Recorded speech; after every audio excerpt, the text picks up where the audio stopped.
The images move fast. Protests, shouting crowds, police lines, flashing lights. A nation once again arguing with itself.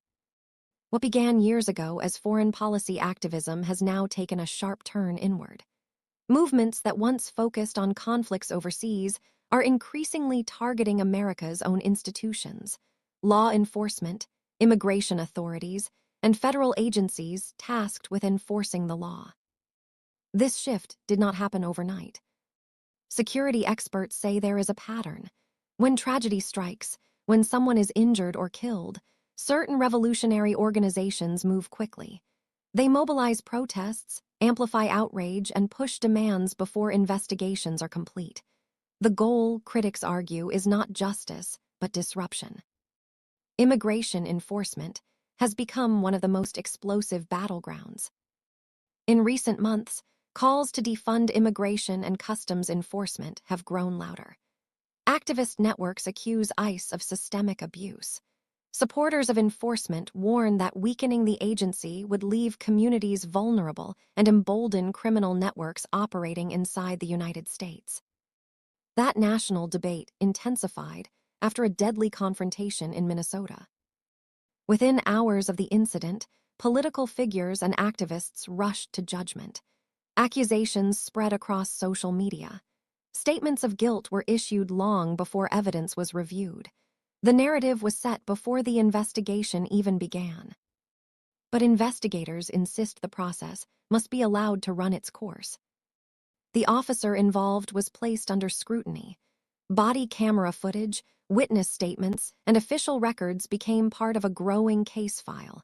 Interviews were conducted under oath, every detail examined. As facts slowly emerged, the story became more complex. The individual who was killed was not simply a bystander, according to multiple credible reports. She had reportedly been connected to an organized activist effort, groups trained to monitor, interfere with, and disrupt immigration enforcement operations. These so-called ICE watchers are taught how to insert themselves into active law enforcement situations. Sources indicate she had been involved in these activities throughout the day. None of this determines guilt or innocence, but it does raise serious questions about context, questions that demand answers, not slogans. Law enforcement officials describe immigration operations as some of the most dangerous assignments officers face. They often involve individuals who are in the country illegally, some with violent criminal histories or gang affiliations. Tensions run high. Fear is constant. One veteran official described it bluntly: it's a tinderbox. Introduce chaos into that environment, provocation, interference, or confrontation, and the risk of tragedy rises dramatically. That reality does not excuse misconduct, but it underscores why facts matter more than political theater. As the investigation continues, another major development is reshaping America's position on the global stage. In Venezuela, a regime that ruled through repression and economic collapse has fallen. Nicolás Maduro is gone. For many Venezuelans, it marks the end of years of suffering.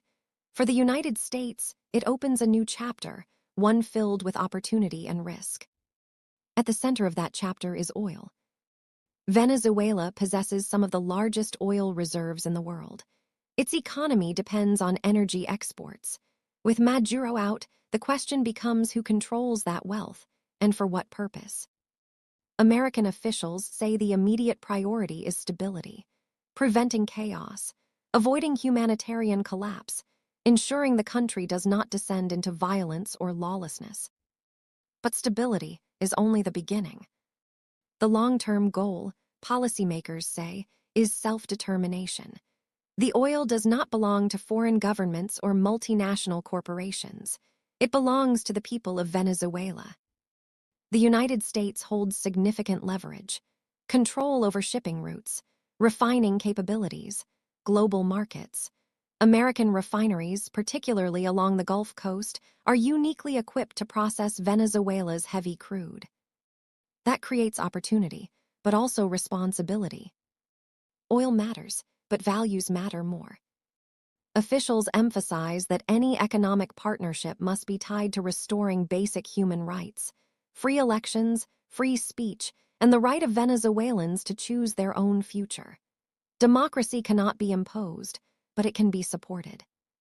Back at home, the debates continue. Immigration enforcement, police authority, national unity. These issues are no longer abstract. They are playing out in real time with real consequences. As investigations move forward and global power shifts, one truth remains clear. Facts still matter. Due process still matters. And the decisions made now, by leaders, activists, and citizens alike, will shape the country for years to come. This is not just a moment. It is a turning point.